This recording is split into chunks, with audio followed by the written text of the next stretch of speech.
Cannonball Nation. Wednesday night, man. Favorite night of the week. Gonna let our social media audience build up here a little bit, and then we're going live with Motorcycle Cannonball Chronicles. A lot of people pouring in already. Dino French mentioned and hope they talk about the gas ban in California soon. I know that's one of our subjects for Shop Talk coming up on Sunday, because boy is that's just wow. You know, I remember when I was a kid them talking about someday there's going to be only electric cars, but the governor of California sure seems hell-bent on making that someday maybe next Thursday. All right, Motorcycle Cannonballs, the show that embodies, emboldens, emulates, and otherwise rejoices in old motorcycles and the stories of the guys that go out there and ride them across the country. Don't go anywhere. We're just 7 minutes away from going live with this week's installment.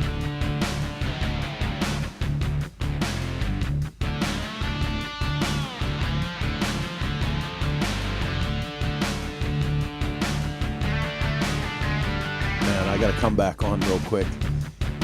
Karen Andrea, good to see you here, watching live again. Randy Neal, Team White Trash in the house. In Alaska. Oh, I bet you Alaska is beautiful this time of year. Remember to throw up your hometown where you guys are from so we give you a shout out. Myrtle Beach, that's what's up right there. And if you are a cannonball racer, if you are one of the select few, the proud, the incredibly talented individuals that keep these old motorcycles alive and running across this beautiful country, put up your team name and number so we can give you them props. Team Not a Chance in the house. Stick around, 6 minutes.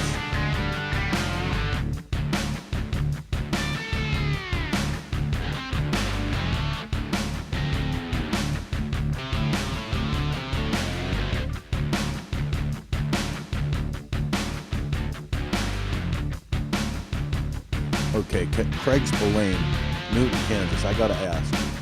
Related to Mickey Spillane? Come on now. Keith Cardell in the house. Bike number 30. Racer number 30, I mean. Arizona in the house. Lisa Landers, good to see you here. Mike Podger. PEI Support Team, 96. Tim Betley and Beatty, from Merced, California. Right on. Audience is filling up good, and that's thanks due in part to our friends over at Chopper Town. We appreciate you guys. Fantastic. Yeah, Craig Spillane, no, I wish. That'd be some good family stories right there, buddy.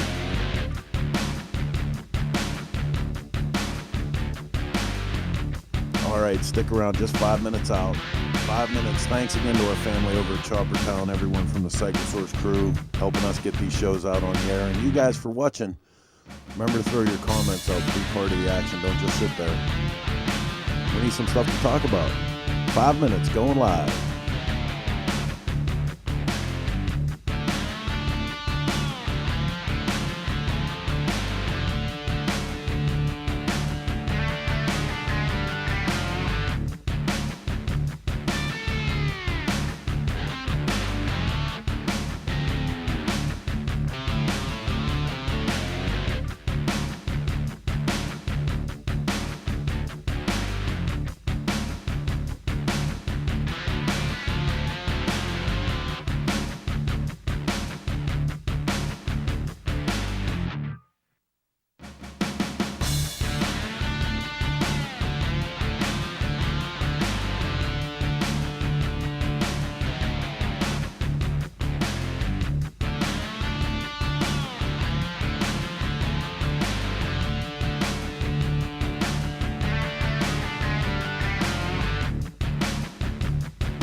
Lumpkin here with us tonight. What's up, Walt? North Jersey present. David Crum. Who else we got here? Sparkplug out of Missouri. Trisha, West Villa, Iowa. Right on, man. Looking great. Looking great. The audience is filling up good, and that's great because it's going to be a fantastic show tonight. Every night is with Cannonball. You know what's up. Stick around. Just 3 minutes out.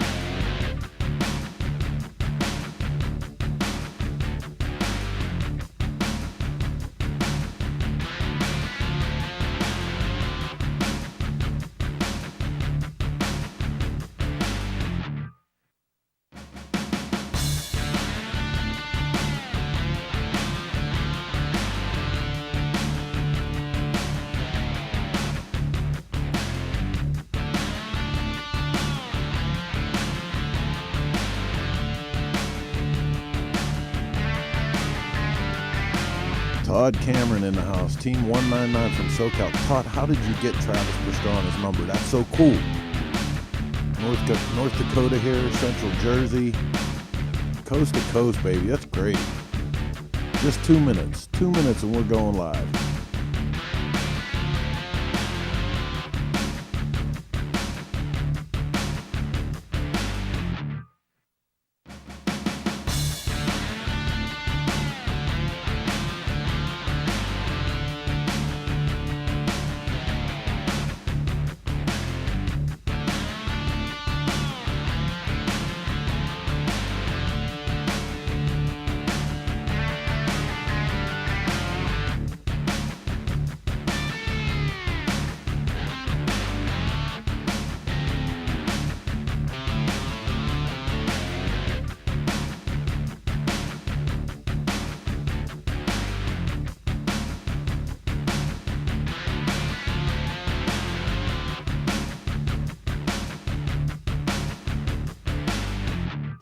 Some nice words of support from David Crum. All of the shows are great.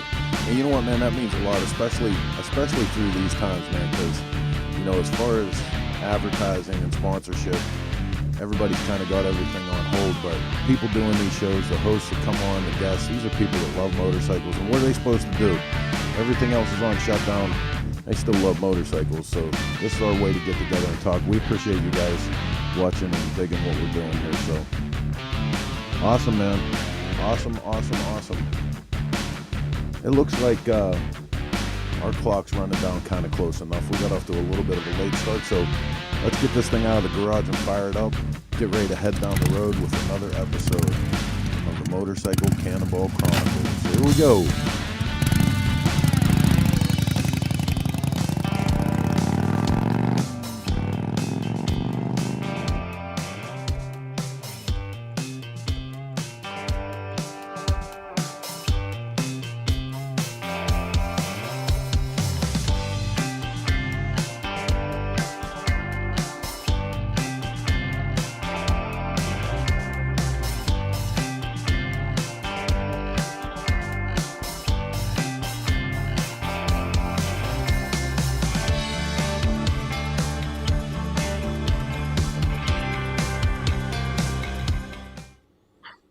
Hey there, Cannonball Nation. What's happening? It's right. We're back again for another episode of the Cannonball Chronicles right here Wednesday night on the Cycle Source Network. Super excited for tonight's show. It's going to be a good one. We were supposed to have this guy on about 3 or 4 times now because of scheduling conflicts with us, him, other shows. It just hasn't happened, but we have him here tonight. I just seen the guy here a few seconds ago live with us, so I know it's going to happen tonight, and we are beyond excited. Not much going on in my world. I'm actually back at home right now, which I haven't been for the last few weeks, but coming from my living room, we got my dog Bob, sitting right next to me. Excited. He's excited. Anyway, let's get rolling with this show. Let me bring out my buddy, my co-host, Mr. Retro Cycle. What's up, Robbie? What day is it, Jason? It's hump day. Hump day!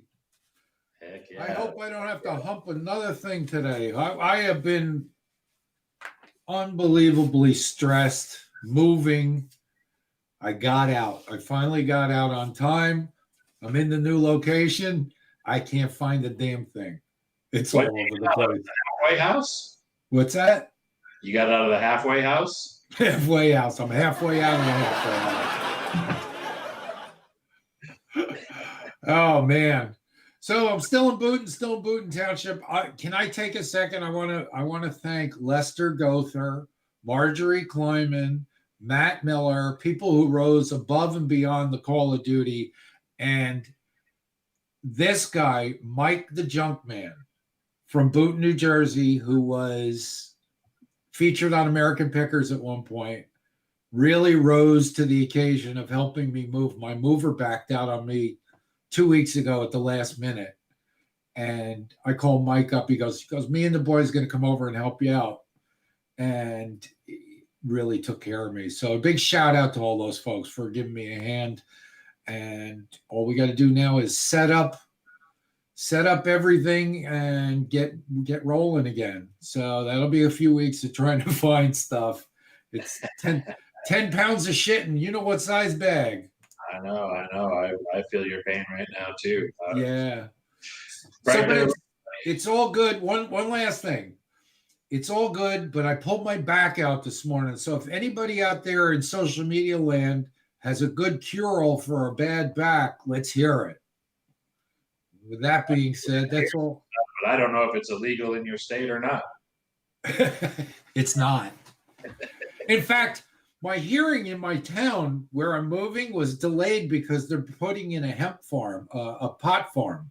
And it's medicinal. So they wanted to put me in front of the council, and they said, you can't come in yet because we have a hearing for the pot farm that's going in Booten Township. And we can't get you on the schedule. So now I'm on for October 5th coming up, but that was last month.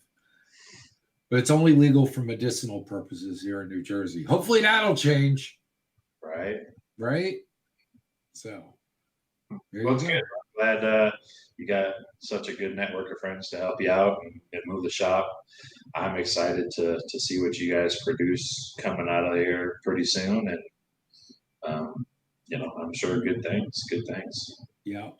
Ryan and Jay also, a shout out to them. Ryan was above and beyond. He had to walk away from the workbench and help me move some stuff. And it's good. What's been going on with you, buddy? And I've been all over the country, as you see. I mean, the last 2 shows, I was in 2 different states, just trying to get some loose ends wrapped up before the weather turns. Doing some research on the Cannonball, future locations for there and the Chase. And, we're also looking at relocating right now, too, right in the middle of a move to one of our destinations that we've been wanting to do for a while. So, yeah. Stressful. It is. Moving is stressful. So but it's all good. It is all good. And you've been picking up trinkets along the way, I see, too. A few here and there. Yeah. Some stuff that I'd made some deals on a while back, pre-COVID. I'll give you a call and I'm go, where are you now? And so I'm in Ohio. Where are you now? Arizona. Where are you now? Oh, I'm up in North Dakota. Oh, where? This is like within 2 days. It's like, where's Waldo? It was a crazy trip last week. Me and Leanne, we did I think 4,785 miles in 7 days. Wow. So that's something. Yeah. Hump day. Hey. So yeah, it's been good. So as you know, last Sunday would have been the grand finale of the Motorcycle Cannonball in South Padre Island, Texas. Weather was beautiful. I was watching it live stream, thinking, "Dang, we should be there right now. We should be there. Sipping Mai Tais and Bud Lights on the sand." One thing I didn't catch: were there any hurricanes on the route that you guys had planned during the event? There was, and we were very, very fortunate that we probably didn't have the Cannonball this year because we probably would have had a few delay days, just because the weather was so bad in the south with a couple of competing hurricanes and a few other storms that come through the area. So it would have definitely been a safety issue for sure. And, I guess we could be a little bit blessed that we didn't have it this year, so we didn't have to worry about it. But yeah, so everybody was safe for many reasons this year, right? So, but next year, next year better. is bigger, better, And more fun. Absolutely. People like our guests, they are rejoicing that they're getting an extra year because some of these guys are really, really struggling right now, Our guest is nicknamed the Phantom, so it's amazing to me that he's actually going to be on with us tonight. But I don't want to reveal who it is yet. Do you? I don't either. I want to look up something real quick here before we move on to the next segment. Just something I want to bring up here real quick that just popped up this morning in my news feed. I just want to give some thoughts and prayers to one of our Cannonball family, last event's champ, Dean Borgione and his family. I want you guys know that, myself and a bunch of others thinking you in this hard time. Unfortunately, they just had a fire rip through their winery. Oh, no. And, this is some of the destruction that we're seeing out of there. Oh, my goodness. That bike right there, that's the champ. That's the 1914, Harley single that won last year's event. And, I just. Oh, my God. To say, I'm heartbroken myself, and it's not even my stuff. I just can't even imagine what these guys are going through. We just had Dean on a few weeks ago, didn't we? We did, yeah. So, Dean knows Dean.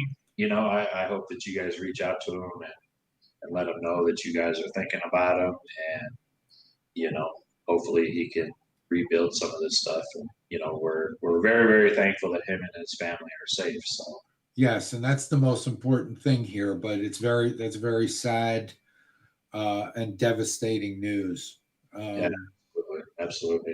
I seen it this morning, and I was just like, I just had a big old knot in my stomach, and it just so. Honestly, I have been, because of what's been going on, not been on social media, not seen really much of Facebook or anything other than checking in every few days or so. I can't take the politics anymore. Too much hate, but I do miss finding out the information about people that we know and love. So my heart goes out to them. Yeah, absolutely. So hopefully, our show won't be as crazy as what happened last night on national TV, but we are going to have some fun. Well, what do you mean? What are you talking about? I'm going to interrupt you every 10 seconds. So anyway, what are you talking about? What do you mean? How about we talk about one of our great sponsors, Jim's Machine? Let's do that. Yeah. So we're going to have, from humble beginnings in 1967, Jim's has grown into one of the industry-leading producers of performance parts, accessories, tools, transmission, and high-performance engines, all aimed at enhancing the Harley rider's experience. Starting out with only a few manual mills and lathes, Jim's now occupies several buildings totaling 50,000 square feet full of CNC machines. Jim's is involved in many forms of racing, sponsoring some of the fastest Harley riders on the planet, from the drag strips to the Bonneville salt flats. Jim's selection of parts and tools is grand, ranging from parts for your old JD to the latest parts and tools for Milwaukee 8s.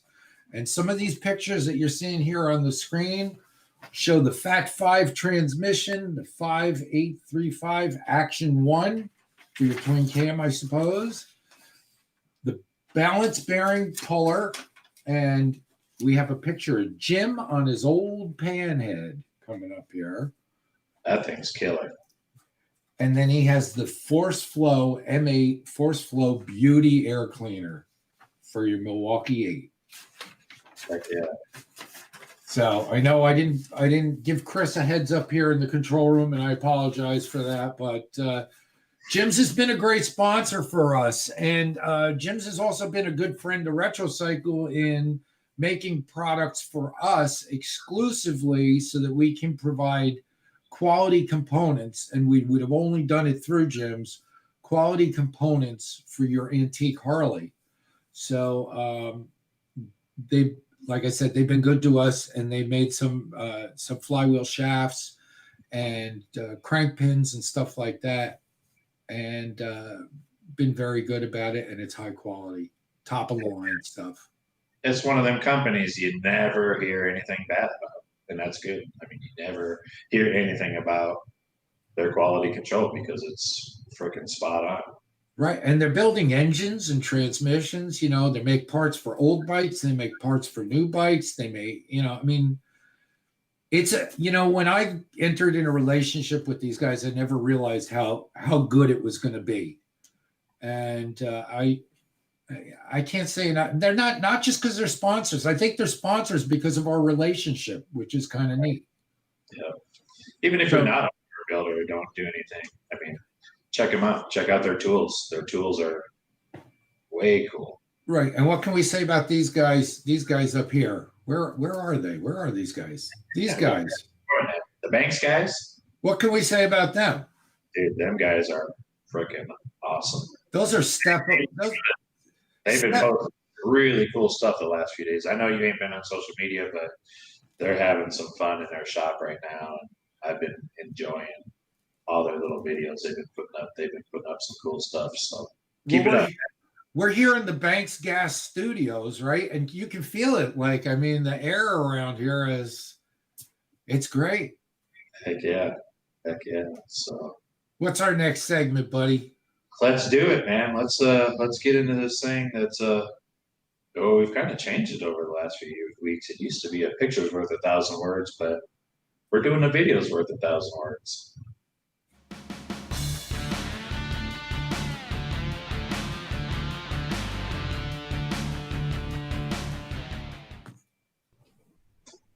Howdy. Hi there. How are y'all? Well, how are you all? Oh, well, I don't know if I can answer a you all question. I see the humidity is gone. You know, I'm so used to y'all. What can I say? Okay, y'all. That's that's it. So, life is good. I'm getting ready to go do some live streaming and videoing with Arma at Barber.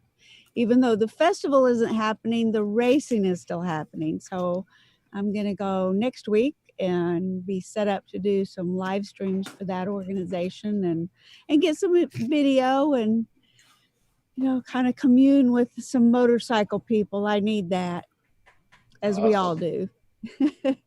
Good for you, Rebecca. That'll be fun. Well, thanks. I'm really looking forward to it. Awesome. What do you got for us this week? Do what?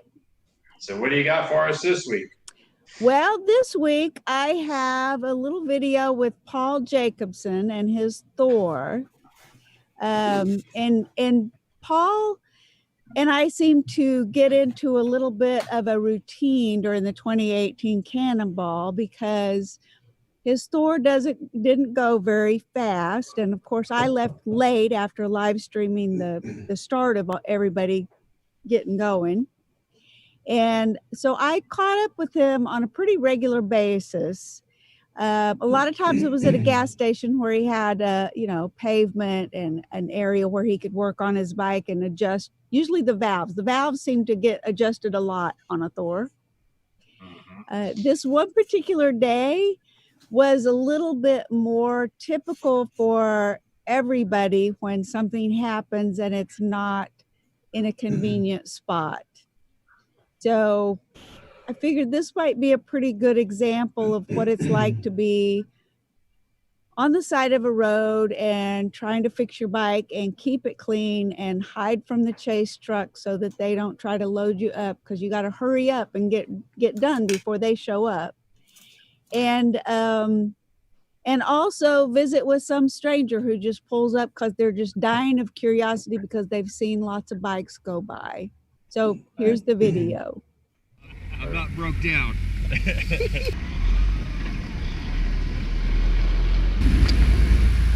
Well, I've got a fixed push rod because I'm down to my last pieces. Oh. And so now I got to make these pins work, but I just want to see if it's loose. So that's where we're at.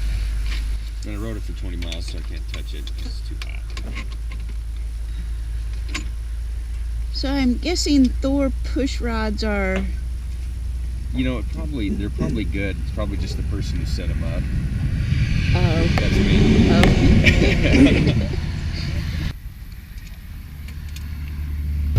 We should do a whole episode on Thor repair video. Thor repairs. Well, you know, between you and Jersey John from 2016, I'm pretty sure I do. You got enough footage? Yeah. Well, that's a hell of an angle that thing's out on. It is, and that's off actually, so that's not going to work good. John helped me solder this tank the other day.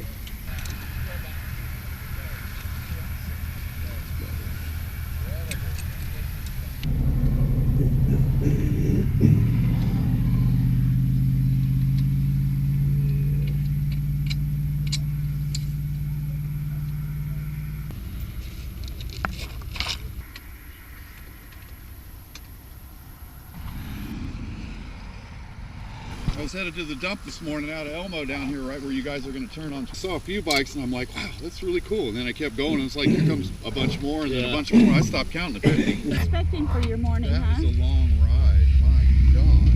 This is beautiful out here. That's a long trip with these old bikes. Okay.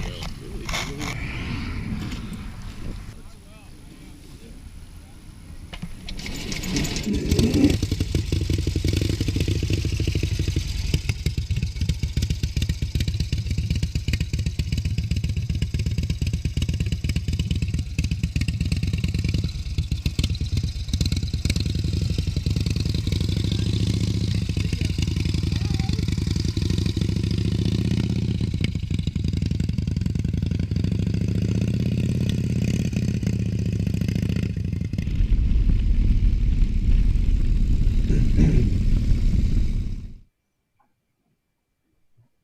Heck yeah, Wow, that was fun. that was. That It's was always live. fun. It's always I'll tell fun you for something. me.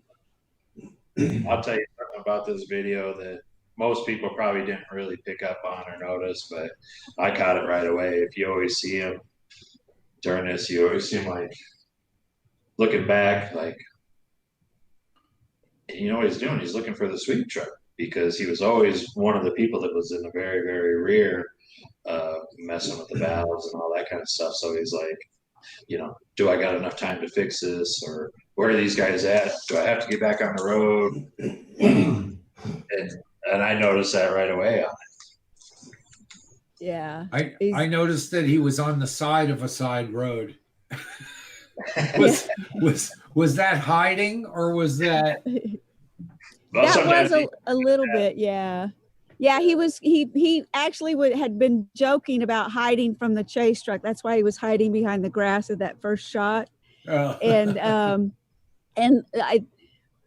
think I cut out part where there was a big truck came up and had to go on that gravel road that he was parked on. So he was originally on the gravel and had his stuff spread out. And then this big truck comes by and he had to move off further into the grass with his tools and his parts. And it was just kind of crazy, which is standard for the Cannonball, right?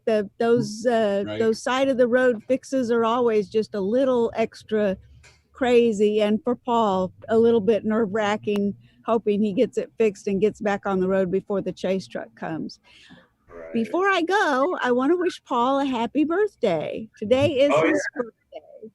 Yeah. Cool. Yeah, happy birthday. Excellent. Happy birthday, Paul.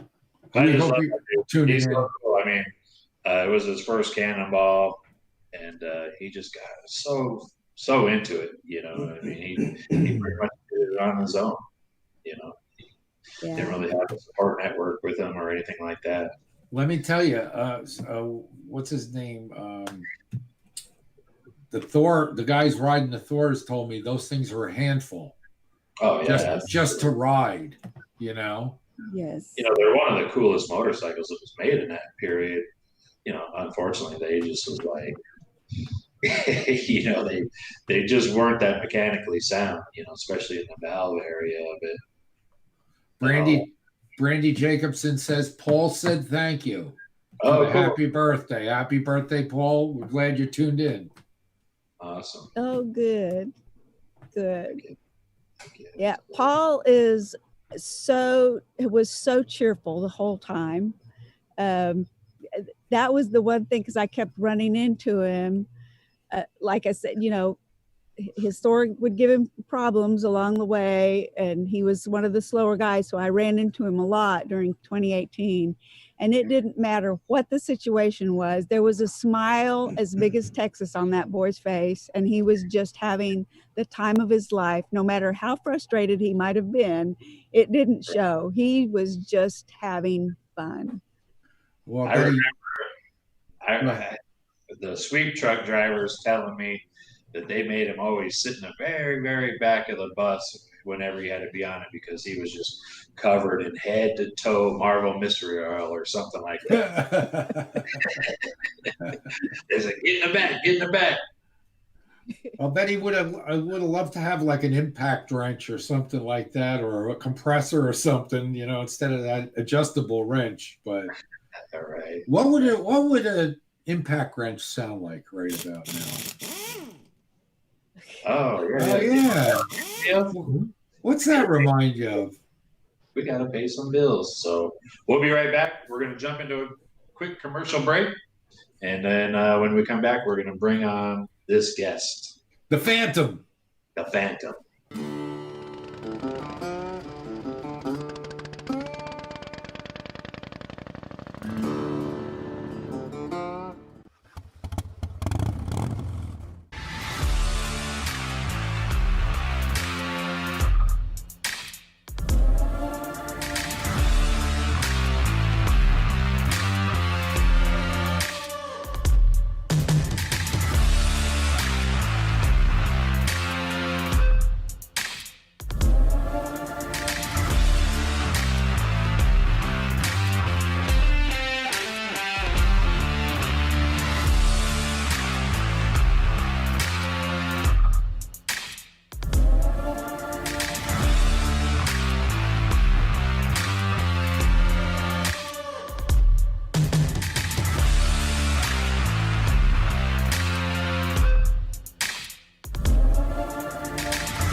Hi, I'm Tom. I'm with Banks Brothers Motorcycles. One of the things I want to show you today is our new improved engine puller. The changes to this machine has been in the arms and in the hands. We put heim joints in the hand to allow rotation of the engine, which makes it easier to get it in and out of the frame. With the angle change, we have equal clamping pressure on them. And over here we have what's called the posi lock, which allows this to be locked in place and the engine can't swing from side to side. And we're going to show you just how easy it is to pull the motor out of the bike right now. George is actually going to come in, make contact with the cylinders, tighten it down, and he'll pull it out of there. You lift it up, rotate it, and bring the assembly out of the frame. You see the motor starting to move, and it centers itself.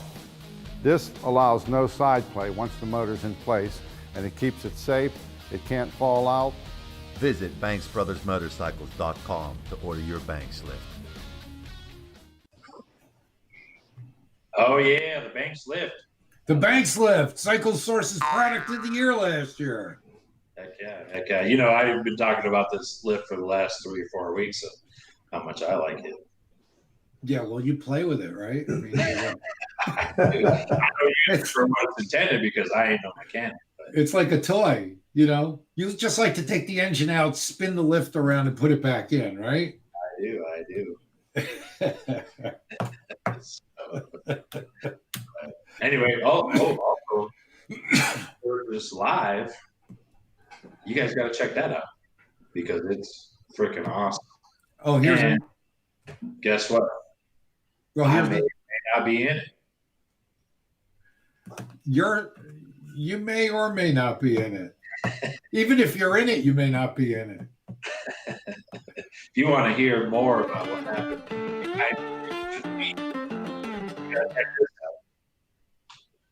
Check this out. check it out. $3.99 for 4 hours of entertainment. That's flipping cheap. What a deal. Unbelievable. We'll put a link up right over here so you guys can click on it, check it out. Scroll to minute number 80. That's where I'm at. And then you can bail out. Then you can go. So, anyway, Hey, let's get into it, man. I've been waiting. One last thing. Source Media is your source for all things motorcycle. Between Cycle Source Magazine and all these great shows that we bring you all the time during the week. And Chopper Town, thank you very much for your support with putting us on the air here. Anyway, you were saying before I interrupted you like it was a debate. So rudely. Rudely. This is starting to take shape of like last night or something. I'm having flashbacks. Flash forwards. I think we had a flash sideways at one point. This guy's been supposed to be on over and over and over. We finally got him. The people, what you guys want to see, we're bringing him. I hope he's still there.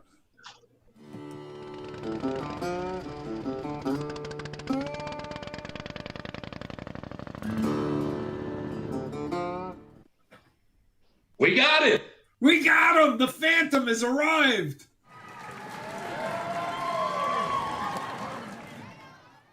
What's happening? Hello, Rob. Hello, Jason. Dave Currier. North Dakota. Team Dakota, number 64 in the house. How are you, Dave? I'm doing awesome. I just want to welcome all the Cannonball family, and I'm so excited to get a chance to be on your show. Rob, you and I and Jason go back quite a while, and I'm sure we're going to have some fun here. So let's have at it. It's been nice talking to you, Dave. We'll catch you on the next.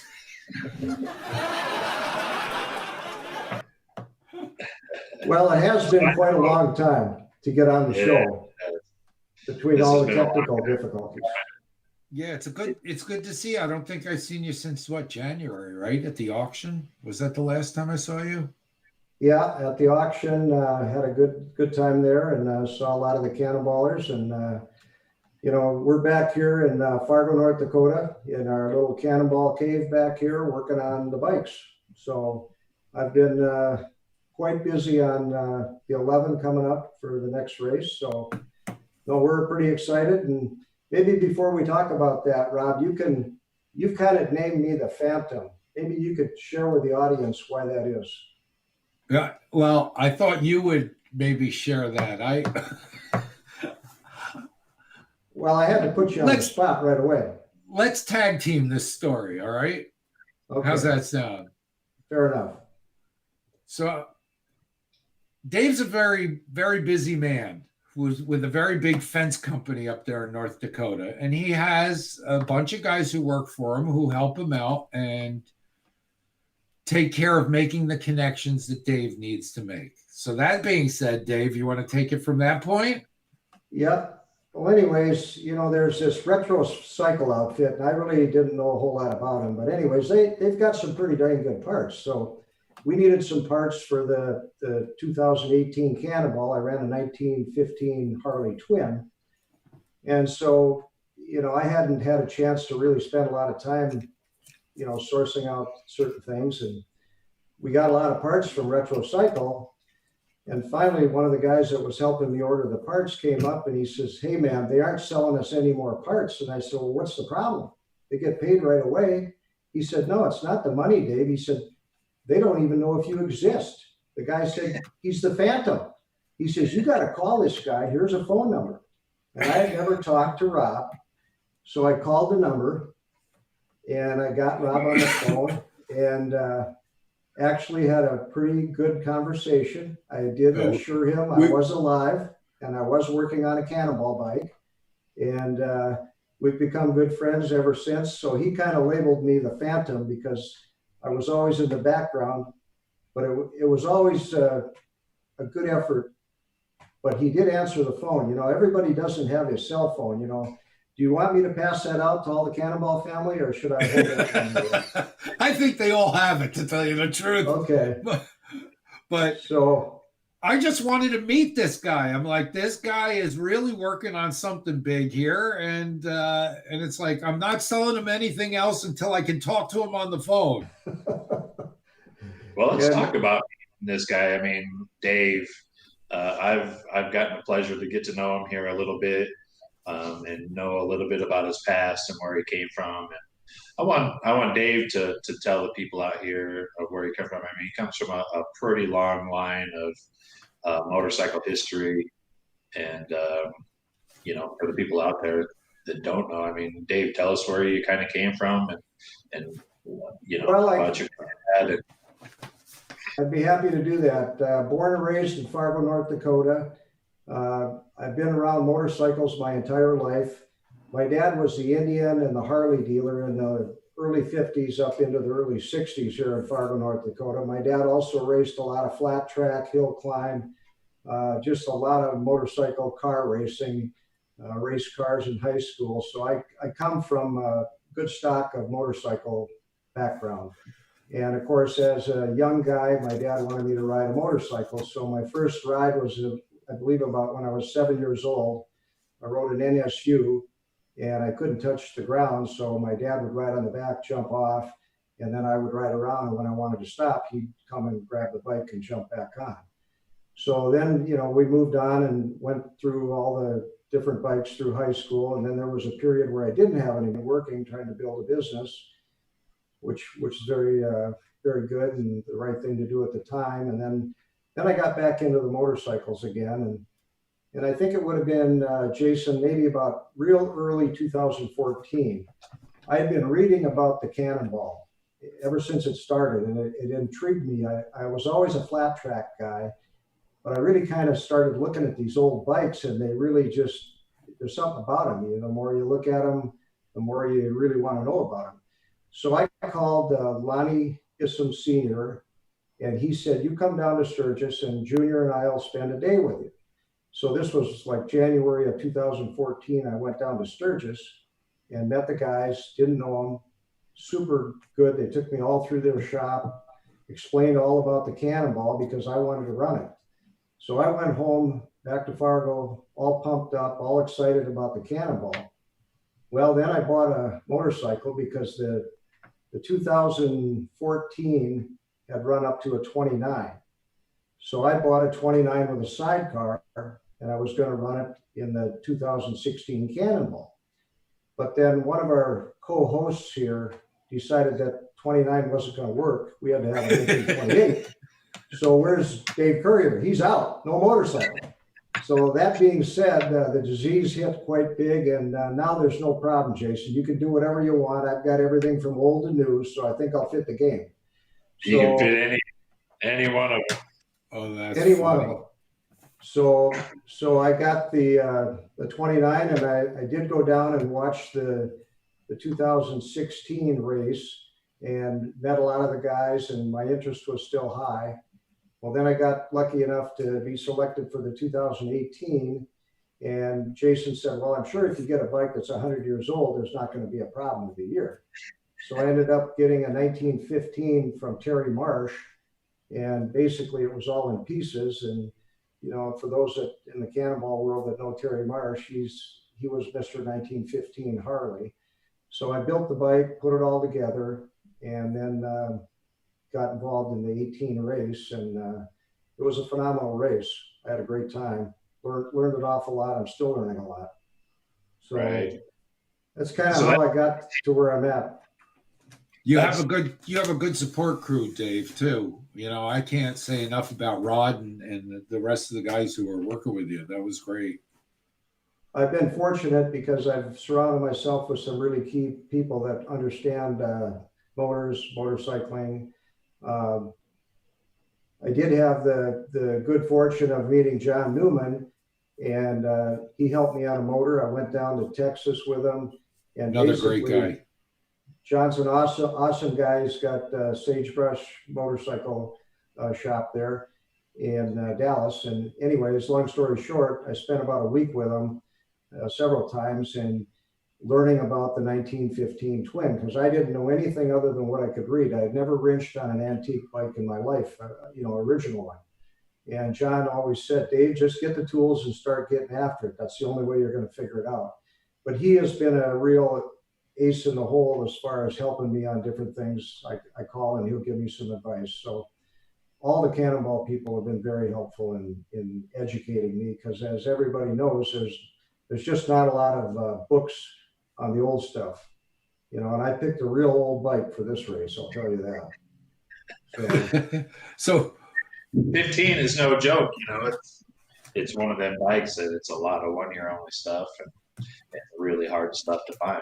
So you're going to continue on the 15 for the next Cannonball? No, I'm going to run a 1911 single. You're a glutton for punishment is what you're telling me. Well, I ran the 18 Cannonball in the 1915, and I got all the miles. The bike ran great.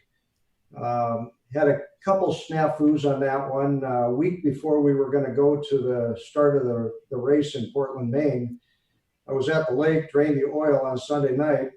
Monday after work, I was going to do a little just carburetor adjustment. And Rod, one of the guys helping me, went about 6 blocks on it, called me on the cell phone. He said, Dave, the bike's seized up. He says, is there any oil in it? I thought for a minute, I said, there's got to be oil in it. Well, I went up there and there was no oil in it. So we tore the bike down that night up to about 2 in. This is a week before the race started. Put the bike all back together again and made it to the race and started. Then the race went really well. The bike ran awesome. The last day, which was the last segment before the final finale in Portland, Oregon, Rod asked me, he said, is there anything that we haven't done? I said, we haven't checked the points here for a day. Let's pull the cover off and look. We pulled the cover off, and one of the wire that for the ground, the solder had let loose on it. So this is like 15 minutes before start time. So we quick grabbed the Milwaukee tool solder gun and spotted it on, and then I finished the race. So I ended up second in class 3 behind Steve Dakota. He also rode a 1915. Steve's a tremendous guy, hell of a mechanic, and I learned a lot from him following him, and my hat's off to him for that race. And so anyways, that's kind of how the 18 race went. When I got home, I started thinking about the next race, because this is kind of like a disease. Once you get it, it's really bad. So I selected a 1911 single cylinder for the next one, which is behind me here. Nice. We have one of our viewers is asking, what does I got all the miles mean? Okay, all the miles. Basically, in the Cannonball world, for those of you that don't know, the first thing you have to do, it's an endurance race. It's not a speed race. Basically, you launch, depending on what class, 1, 2, or 3, in the morning at 7:30 to 8 o'clock.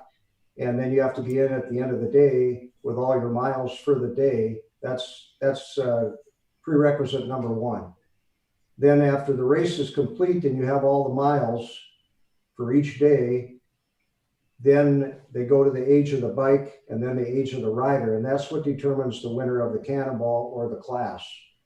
And okay, so you came in, you and Steve Dakota were tied. Right, and Steve and I, this is kind of crazy because there's 3 guys on the Cannonball that have the birth date of September 20th. I'm one of them, Mike Carson is the other one, and Steve Dakota is the third one. And Steve is, I think, maybe 3 years older than me. I'm 67 now. And so we celebrated our birthdays, I think it was in Montana, Kalispell, Montana, if I'm not mistaken. And that was a fun time. And So the birthdays, it becomes a big deal eventually. If the bike is the same, you have all the miles and all that. So that's how you win your class in the Cannonball. Nice, nice. So you lost out because you're the youngster in the group. Evidently, you know.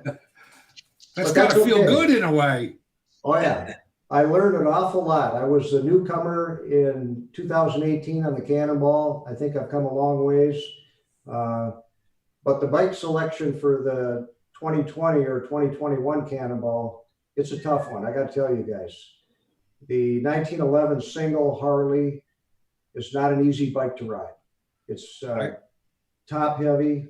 There's just a lot of stuff going on. What does push, pedal, or walk mean? What does that mean? Well, I went to Arkansas here about 2 weeks ago, and I put about 300 to 400 miles on the bike, and I found out what hills it will climb and what hills it will not climb. And my idol is Chris Trivy. He also rides a single that has pedals. And he told me right away, he said, you better start getting physically fit because you're going to need to pedal. And he wasn't kidding. So I learned a lot about what the bike will do. The 1911 has got an atmospheric valve, which is another challenge in its own right. The bike has belt drive, one cylinder, one carburetor, and not very big. It's like 4 horsepower. I mean, your lawnmower is better than this as far as horses. Thoroughly underwhelming, huh?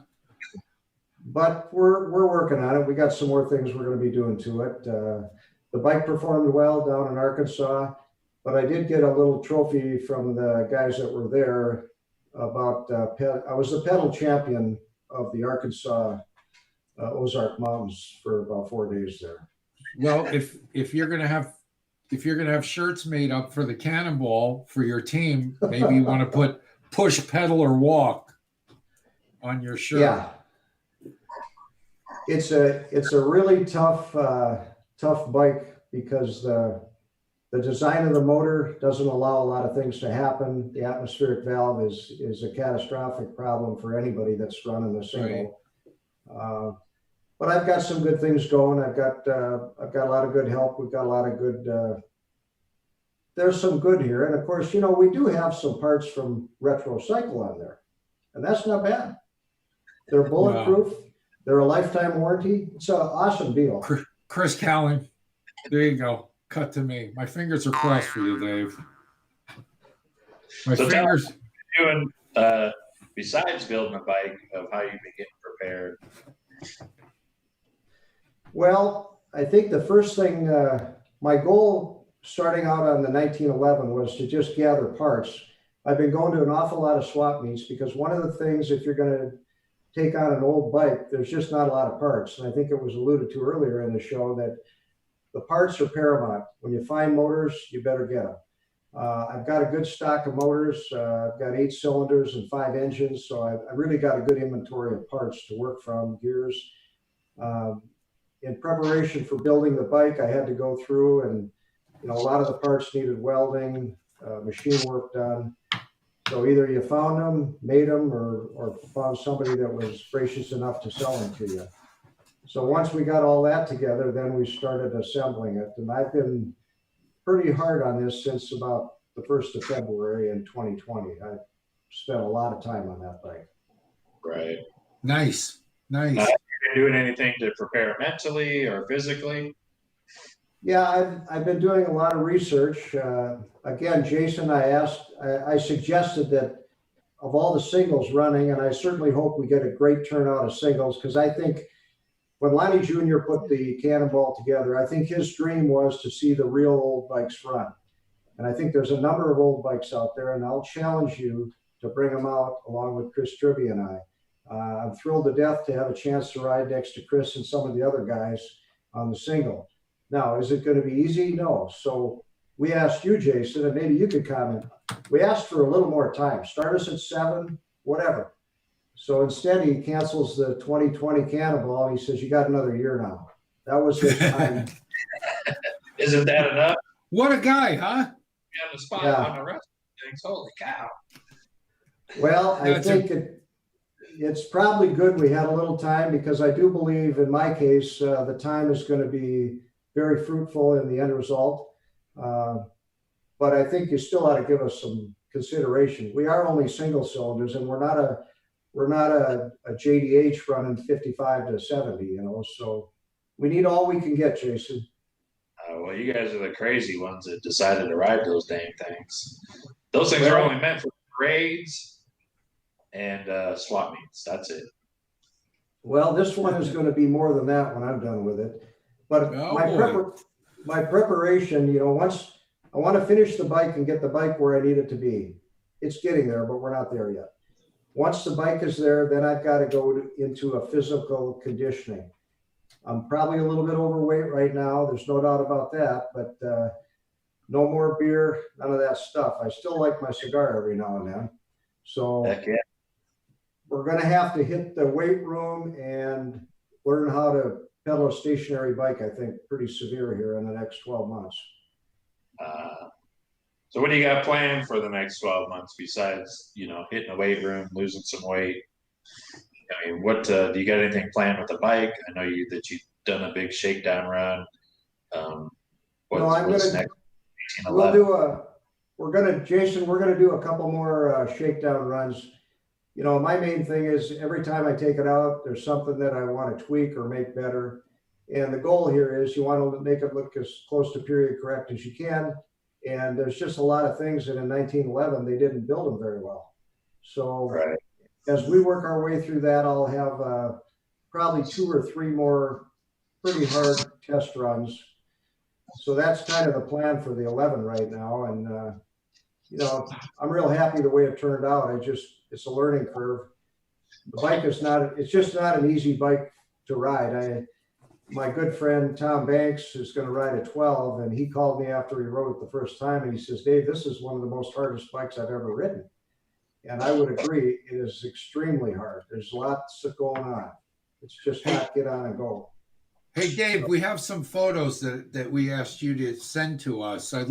We'd like to bring them up on screen and have you tell us a little bit about them, if you would. You bet. Okay, that's the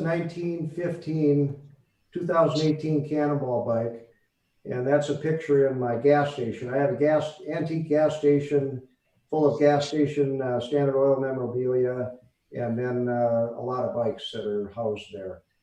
And that was just a photo I took last winter sometime. But that's the 2020 1911 single cylinder Cannonball bike. That was the first day that I ever rode the bike, and that was June 23rd of this year. That's the first day I actually had it on the street. How fun was that? It was interesting. I got it running, and what happened was I forgot, you know, it's in gear, and I put the back stand down and the bike took off, and I had to run after it and jump on it. And I finally jumped on it, and down the driveway I went, down the street. So it was Dave, a pretty... He texted me the video of that. That's the funniest thing I seen. I laughed for like 2 weeks. I'd watch that thing every day. Like, oh, really? I was about 2 feet from losing the bike going down the street with nobody on it. Oh my goodness. Oh.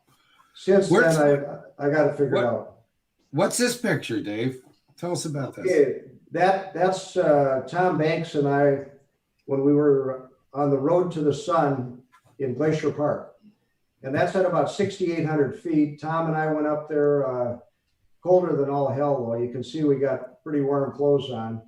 And we took that photo on top. And then when we dropped over to the west side of the road to the sun, it was pouring rain all the way into Kalispell, and it was just an ugly ride down the hill. It's all downhill. It was snowing up there, wasn't it? Yeah, we were fortunate in the 2018 Cannonball because Jason and our course master, John, have laid it out, and there were, I think it was fires that were going on, and there was a small window. They opened the road in the park, and we were allowed to go in, and I think one day after that, it snowed in there, and it never opened again. Yeah, we got extremely lucky on that day. You know, the glacier was only open for 2 days, and we just happened to catch it on a day, and then the next day it closed again because of snow and weather and fires. So, and even on our practice, we never got to do it. It was always closed because of the fires and stuff going on in that area. So That's right, I forgot about that. to luck out that day, and it was the best day ever. That run on the road to the sun in Glacier was probably, I'm just guessing, maybe 15 miles at a pretty hefty grade. I know Dean had a real tough go on it, you know, on his 14 single. And I just think of that and the pedaling, because there's no doubt I'm going to be pedaling. It's coming with the gig. But that's the girl I'm taking to the dance, guys. So that's it right there on the screen. It's a 1911 single belt drive, and it'll do good, trust me. So far, no regrets. Absolutely none. I always take tough challenges. One of the things about that bike is I've got my dad on the gas tank, and that's kind of a special deal. He was a racer. Say again? I said, let's talk about that for a minute. Yeah. Well, my dad was 93 and passed away here in February. And I've got him on the gas tank as he was on the one in the 2018. And I had a race picture of his flat track 48 WR on the bike in the 18 Cannonball. This one is a picture of him that pretty well depicts what kind of guy he was. So big background in motorcycle, and you know, I'm just blessed with the opportunity to do the motorcycling, and the Cannonball has really given me a real shot in the arm and many things in life. Let's take a look at some more of the pictures you sent us, Dave. Sure. While we're waiting for him to come up, and I know one of them that'll be coming up here is you really got to have a really good relationship, and it was a relationship that I never thought would come to fruition, but you and Tom Banks, I mean, have become like best of friends, and it's well, you know, one of the things, guys, never you guys would have even became friends. Well, we're kind of like the odd couple, is what somebody said. You know, Tom has got some tattoos, just a few here and there, and I don't have any. And I met both G-Man, his brother, and Tom at the Mecum auction in Vegas, and they had their engine puller, the Banks Brothers engine puller out there, and I started talking and looking at it, and then Tom said, well, I'm going to run the 18 Cannonball, and I said, really? I am too. And he said, well, you must be new. And I said, yeah, I am. So we started talking, and since then we've become good friends, and I've gone out there and gone to some of their swap meets with the guys, and you know, those two guys know anything about old parts. So I've learned a lot from them, and Tom has become a great friend. We did ride in the 2018 Cannonball together almost all the time. He rode a 21 and I rode the 15. So we had just a great time doing that. You know, you meet a lot of great people in this antique motorcycle world. And people that you would never think that would become your friends. Yep. And so the picture, Rob, that's up there, you know, it's kind of crazy because I'm a new guy. I don't really know what's going on. And that was the prelude before the 2018. And so they had everybody get in a semicircle, and I had just ended up there, and then Jason and his bride came in with the banner, and I ended up right in the middle next to him. And, you know, I couldn't have got luckier in the world than picking that spot, I guess. That's a great spot. What were you thinking about when you were there? I mean, what was going through your mind on the first Cannonball? Well, the first Cannonball was, there was a lot going on in my brain because I didn't know about the maps, how to read them. And that, you know, I knew, man, what am I going to do if I miss a turn? What do you do? And, you know, you get in the groove pretty quick on it, but the map is an important thing.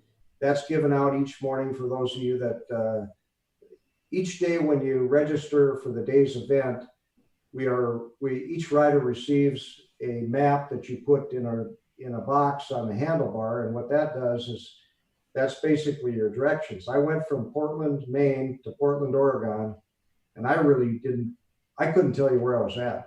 I mean, it was really something else because we never went on anything other than secondary or paved roads of low travel, no interstates to speak of. So, Right. you know, that the start of it out there was pretty thrilling. You know, it was just a whole new event, but I feel pretty comfortable about it now. And I think the big thing is I had never ridden an antique motorcycle. Now I've got some time under my belt. I rode the 2018 Cannonball bike about 6,200 miles in 2018. I put a lot of miles on it. Wow. The picture up on the screen, that one is at the finish line, and I was thrilled to death to be done because I'd gotten my goal achieved. The bike ran flawlessly, so it was cool, way cool. Heck yeah, heck yeah. So we only got just a few minutes here, but I know you're a man of challenges, and you know, you like to do things. We know you're going to ride the single, but me and you have been talking about the other event, the cross country chase. Let's hear some thoughts and what you're thinking about that. Well, you know, my dad was ill last year, and I didn't have a lot of time because I knew the 11 Cannonball bike was going to take some effort to get it back on the street.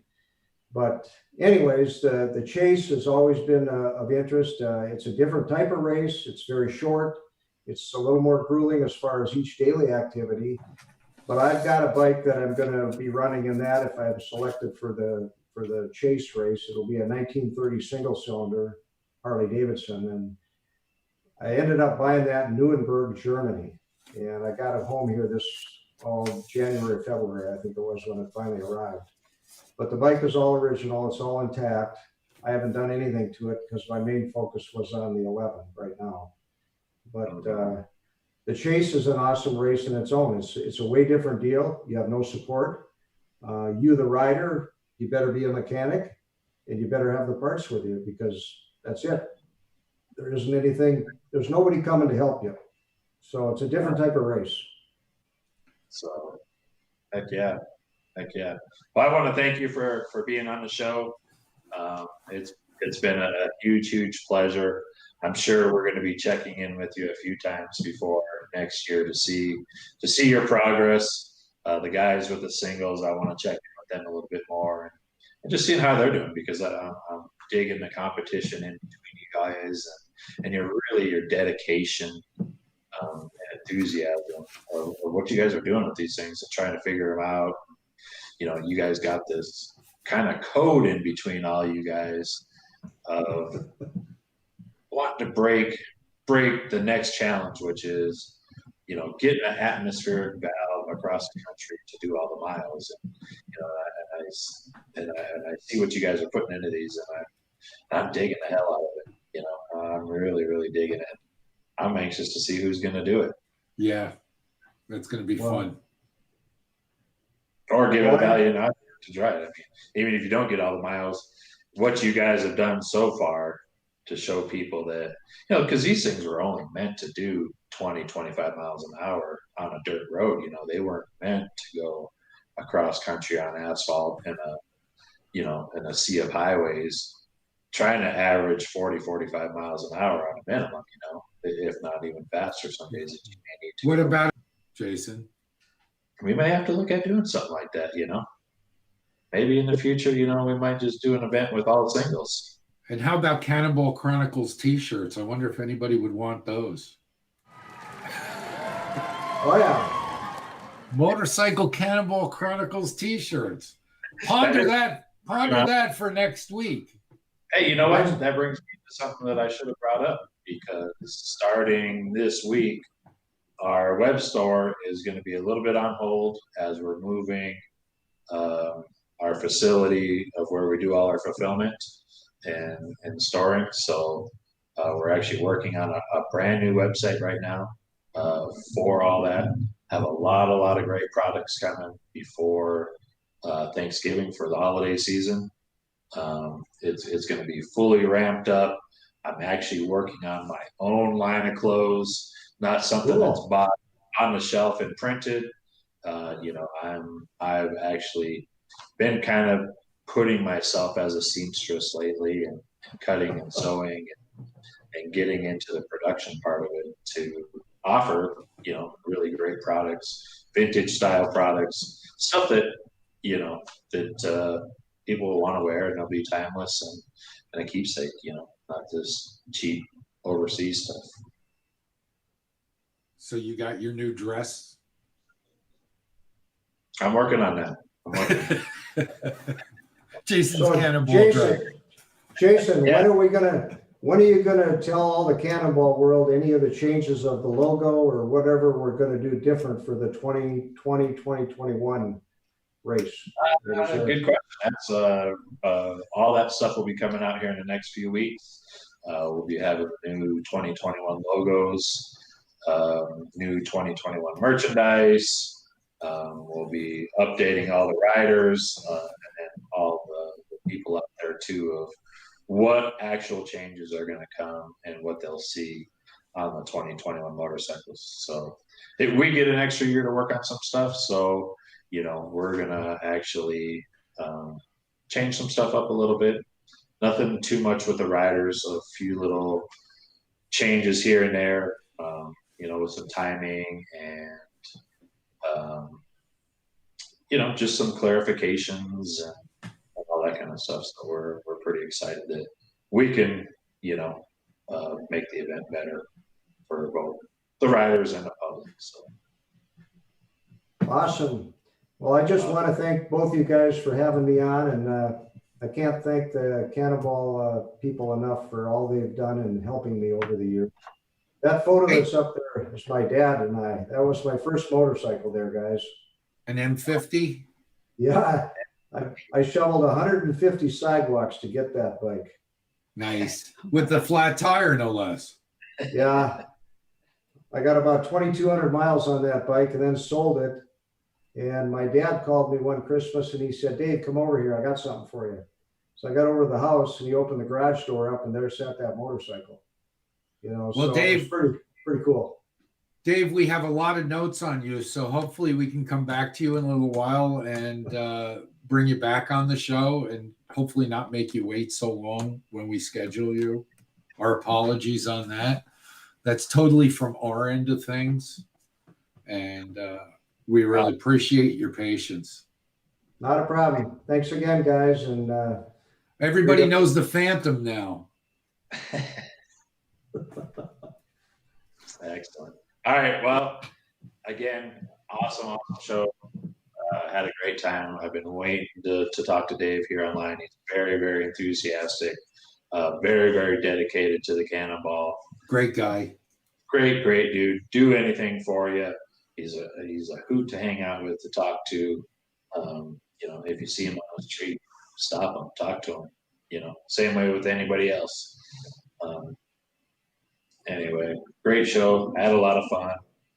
Want to thank Robbie. Yes, it's good to see you again, Jason. We haven't talked much lately, so hopefully we get back to shooting the breeze soon. Yeah, absolutely. So let's roll this sucker out. I just want to thank